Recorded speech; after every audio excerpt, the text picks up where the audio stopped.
Today is June 6th. It is the 69th anniversary of the D-Day invasions of France in World War II. You're looking at a picture of the first American cemetery in France in World War II, the spot that marks the site where over 800 bodies were likely thrown into a mass grave after the first day's battle on Omaha Beach, on that famous landing of Allied troops there.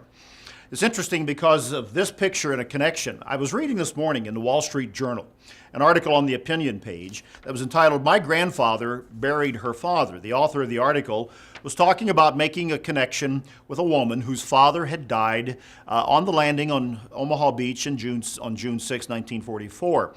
This historian, after talking for a lengthy period of time with this lady, came to realize that the day that her father was buried in a mass grave, the day after the landings on June 7th, 1944, this gentleman, this historian, his grandfather was a chaplain in the Army who said the prayer over that particular trench of bodies, that mass grave.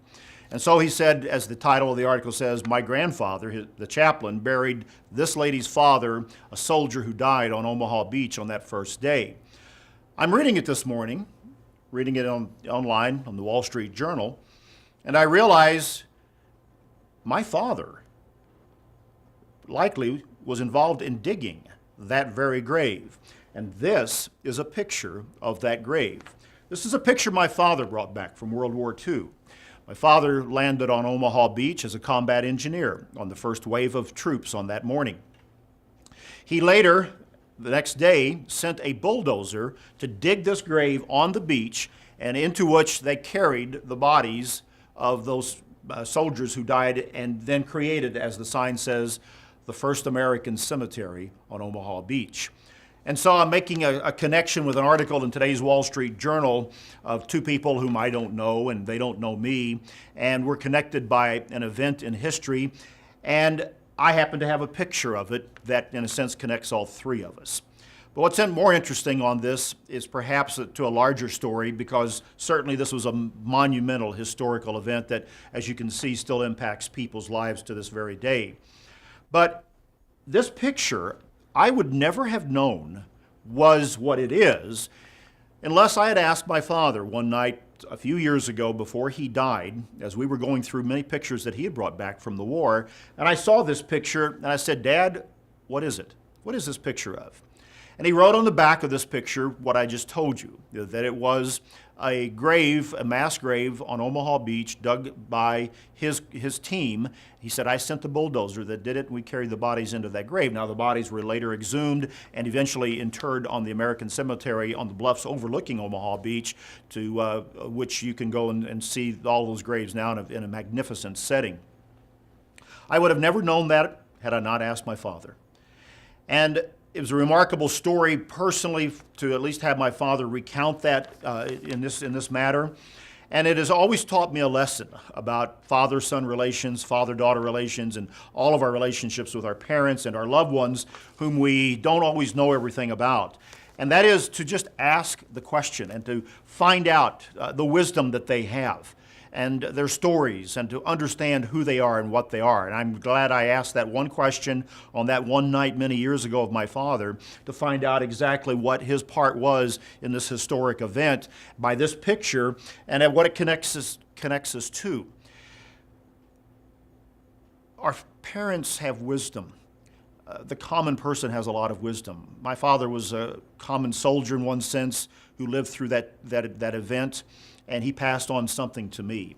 And it's reminded me of a part of the book of Ecclesiastes that is proverbial, and it is a piece of wisdom. And as the writer of Ecclesiastes writes in chapter 8 and verse 13, he says, "This wisdom I have also seen under the sun, and it seemed great to me. There was a little city with few men in it, and a great king came against it, besieged it, and built great snares around it. And there was found in it a poor wise man, and he by his wisdom delivered the city, yet no one remembered that same poor man." That's what war does. War destroys people's lives, and no one remembers the stories of people's lives who were destroyed in those wars of all history, but God does. And this piece of wisdom kind of speaks to us. It goes on, it says, wisdom is better than strength. Nevertheless, the poor man's wisdom is despised, and his words are not heard. Words of the wise spoken quietly should be heard, rather than the shout of a ruler of fools. Wisdom is better than weapons of war, but one sinner destroys much good. Wisdom is better than the weapons of war, any war. And the wisdom I received not only from that one night with my father, but from his whole example still speaks to me today. And the wisdom of those who fought and died under unwise rulers in the politics and the wars of history speak to us in many different ways. So on a day that marks one of the greatest battles of human history, D-Day, the invasion of Normandy, this little story of people connected through one event that no one really seems to remember does speak to us a great deal of wisdom within our families, within our relationships, and to the greater purpose of God's plan that He has for us. That's BT Daily. Join us next time.